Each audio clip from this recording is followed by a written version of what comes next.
Manichitrathazhu re റിലീസിനൊരുങ്ങുന്നു.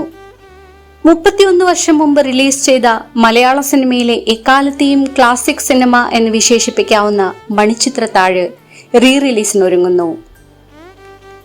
ആധുനിക സാങ്കേതിക വിദ്യയായ 4K Dolby അറ്റ്മോസിലൂടെയാണ് Manichitrathazhu വീണ്ടും പ്രദർശനത്തിനെത്തുന്നത്. ഓഗസ്റ്റ് 17-നാണ് സിനിമയുടെ റീ റിലീസ്. സിനിമയുടെ പശ്ചാത്തല സംഗീതത്തിലടക്കം പല മാറ്റങ്ങളും വരുത്തി പല ഭാഗങ്ങളും വീണ്ടും റെക്കോർഡ് ചെയ്തതായി അണിയറ പ്രവർത്തകർ അറിയിക്കുന്നു. തമിഴ്, തെലുങ്ക്, ഹിന്ദി, കന്നഡ എന്നിങ്ങനെ പല ഭാഷകളിലും റീമേക്ക് ചെയ്ത ഈ ഫാസിൽ ചിത്രത്തിൽ മധുമുട്ടവും ഫാസിലും ചേർന്നാണ് തിരക്കഥ എഴുതിയത്. സർഗ ഫിലിംസിന്റെ ബാനറിൽ സർഗചിത്ര അപ്പച്ചനാണ് ചിത്രം നിർമ്മിച്ചത്. സർഗചിത്രയും മാറ്റിനി നൗ എന്ന കമ്പനിയും ചേർന്നാണ് മണിച്ചിത്രത്താഴ് പുതിയ രൂപത്തിൽ പുറത്തിറക്കുന്നത്.